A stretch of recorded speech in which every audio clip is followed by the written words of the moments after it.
Let your yea be yea and your nay, nay. That's James chapter 5, verse 12. Written to a group of people who lived in a world where a man's word and a man's oath were two very different things, where you said one thing in casual conversation, but you would swear something stronger when the stakes went up. James told them to collapse that gap. Let one standard be your truth all the time. Almost 1,600 years later, one small, very resolute religious movement took that verse so literally, they built a business philosophy on top of it. And in doing that, they accidentally solved a problem that's costing you money right now, today, in your direct messages, your sales calls, maybe even over budget planning at the kitchen table with your wife. Here's the challenge. Most people never actually tell you no.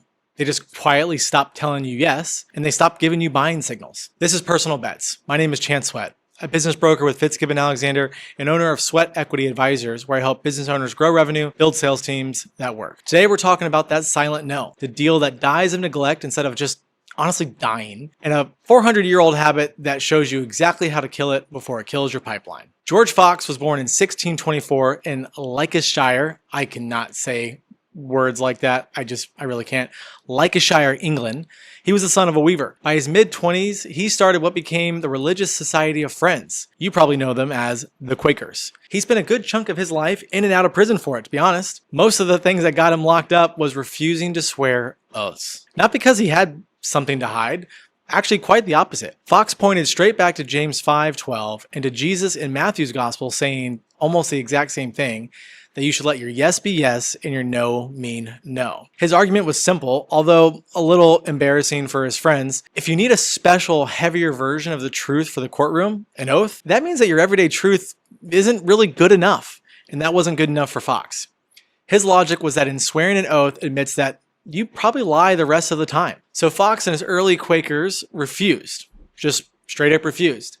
They built what was known as the testimony of integrity. One truth, spoken plainly. They used it anywhere and everywhere, and they held nothing in reserve for that special occasion, i.e. a courtroom. Now, that's really nice in principle, but what does this have to do with entrepreneurship? So let's go back and picture an English market stall in the 1650s.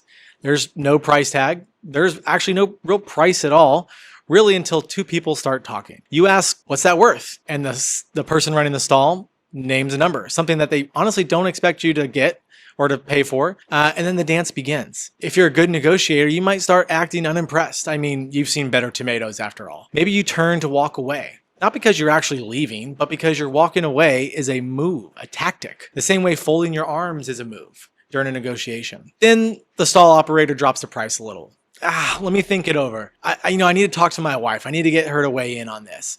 I really need to check my budget. I gotta really run this up the flagpole. None of that is necessarily false information, but a lot of it really is theatrics, and both sides know that it's theatrics, and really the whole system runs on it. Everybody pretending not to know that it's just an act. Now, Quaker merchants looked at that and called it exactly what it was. Not clever, it was lying.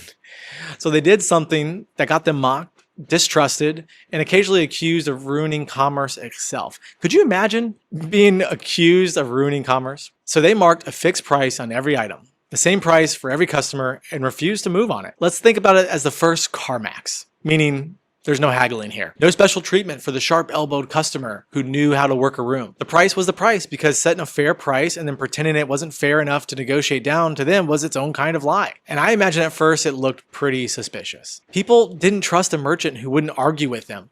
That just wasn't how business worked at the time. But something happened over the following years, and it became a saying among people who dealt with the Quakers. You could send a child to do business with a Quaker, and that child would not get cheated. No haggling skills required, no adult supervision required. The price was simply the price. The reputation became a competitive edge. Quaker business people thrived on it, and the fixed price tag, the thing that sits on every single item that we buy today, traces its lineage back to the shopkeepers who decided that ambiguous pricing was a form of dishonesty that they weren't willing to practice. Even when dishonesty was honestly the norm. It was expected. It was profitable for everyone else in the marketplace to be a little dishonest with their pricing. So with that in mind, let's look at the modern retail world. The sticker on your coffee cup, the price on the app before you check out. All these things exist because a small group of dedicated people felt like vague was false. So what do we make of this story about a 17th century shopkeeper, and what the heck does it have to do with the email sitting in your inbox right now? The haggling problem that the Quakers solved was never really about price. It was about the ambiguity that could be weaponized. And once you see that, once you start noticing everywhere that this really isn't about money, oh, let me check with my wife. Oh, you know, hey, send me that proposal and any supporting marketing material and let me get back to you, right? You know, hey, can I sleep on this? It's a big decision. I need to sleep on this. Every one of those lines can be completely true. Sometimes it's exactly what it says, right?